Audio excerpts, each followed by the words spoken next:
Segundo livro dos Reis, capítulo 25.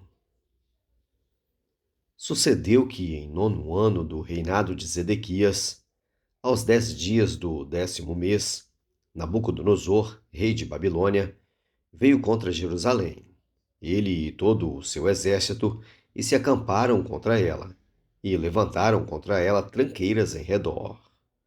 A cidade ficou sitiada até o 11º ano do rei Zedequias.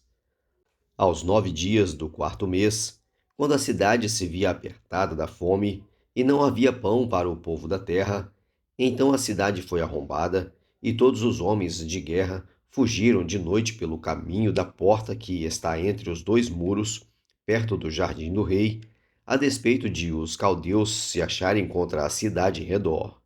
O rei fugiu pelo caminho da campina, porém o exército dos caldeus perseguiu o rei Zedequias e o alcançou nas campinas de Jericó. E todo o exército deste se dispersou e o abandonou. Então o tomaram preso e o fizeram subir ao rei de Babilônia, a Ribla, o qual lhe pronunciou a sentença.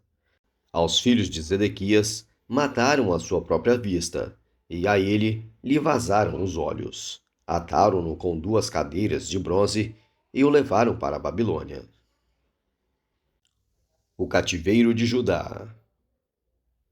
No 7º dia do 5º mês, do ano 19º de Nabucodonosor, rei de Babilônia, Nebuzaradã, chefe da guarda e servidor do rei de Babilônia, veio a Jerusalém. E queimou a casa do Senhor e a casa do rei, como também todas as casas de Jerusalém. Também entregou às chamas todos os edifícios importantes. Todo o exército dos caldeus que estava com o chefe da guarda derribou os muros em redor de Jerusalém.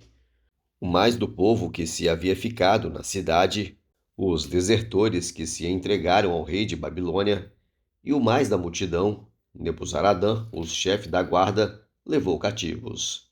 Porém, dos mais pobres da terra, deixou o chefe da guarda ficar alguns para vinheiros e para lavradores.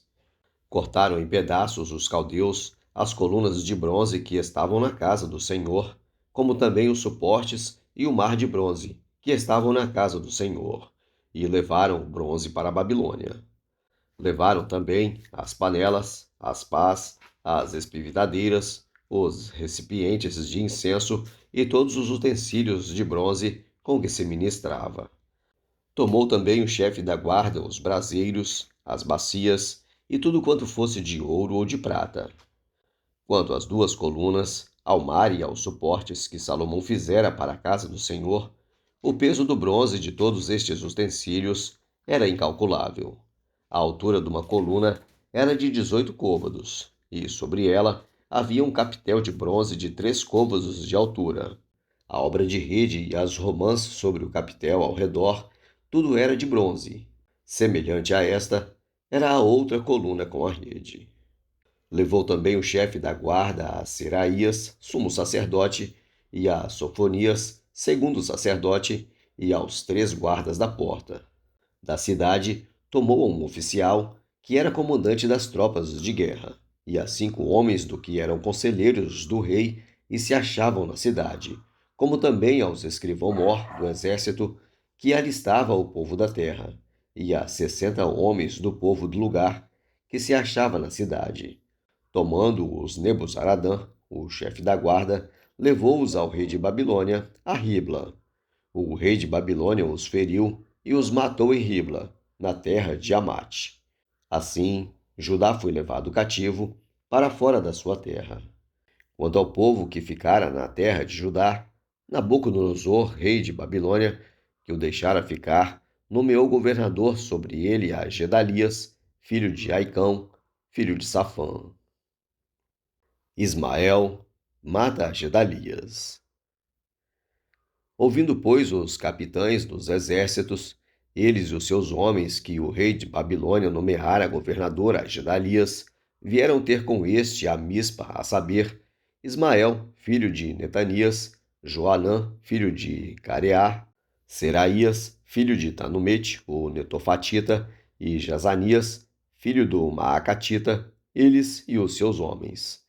Gedalias jurou a eles e aos seus homens e lhes disse: Nada temais da parte dos caldeus. Ficai na terra, servi ao rei de Babilônia, e bem vos irá.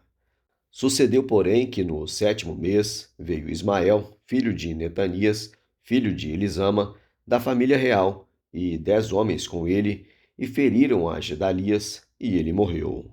Como também aos judeus e aos caldeus que estavam com ele em Mispa.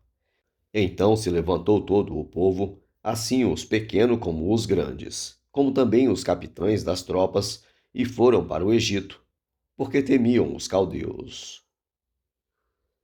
Libertado e honrado o rei Joaquim. No 37º ano do cativeiro de Joaquim, rei de Judá, no dia 27 do 12º mês, Evil-Merodach, rei de Babilônia, no ano em que começou a reinar, libertou do cárcere a Joaquim, rei de Judá. Falou com ele benignamente e lhe deu lugar de mais honra do que a dos reis que estavam com ele em Babilônia. Mudou-lhe as vestes do cárcere e Joaquim passou a comer pão na sua presença todos os dias da sua vida. E da parte do rei lhe foi dada subsistência vitalícia, uma pensão diária, durante os dias da sua vida.